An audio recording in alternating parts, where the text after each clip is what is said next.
આ ગૌશાળા છે, તમને દ્વારકેશ ગૌશાળા છે, જોઈ લો. આ અમદાવાદવાળો હાઈવે છે, એની અંદર છે. આ એન્ટ્રી છે, આ ઓફિસ છે. તમારે ગાયને ચારો ખવડાવવો હોય કે રોટલીને ગોળ ખવડાવવો હોય તો અહીંયા કંઈ તમારે લખાઈ દેવાનું રહેશે. પછી સીધા અંદર જઈ અને જેટલાની ચારો નાખવો હોય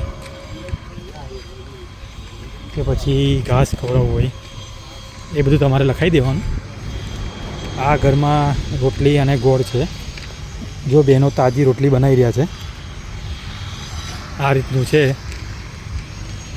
દ્વારકેશ, શ્રી દ્વારકેશ ગૌશાળા.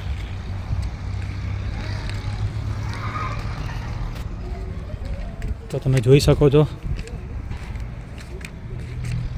હા, અહીંયા બધું સૂકું ઘાસ હોય છે. અહીંયા લીલું ઘાસ પડ્યું છે અને આ છે આપણી ગૌશાળા. જોઈ લે. આ રીતની કંઈક રસી આપે છે ઘાસ ખવડાવ્યા પછી.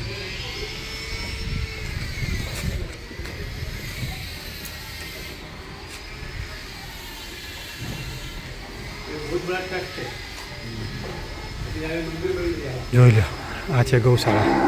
બાજુમાં મંદિર બની રહ્યું છે. સરસ. સિદ્ધિવિનાયકના દર્શન કરવા નીકળો તમે અમદાવાદ તો એકવાર જરૂર આવજો.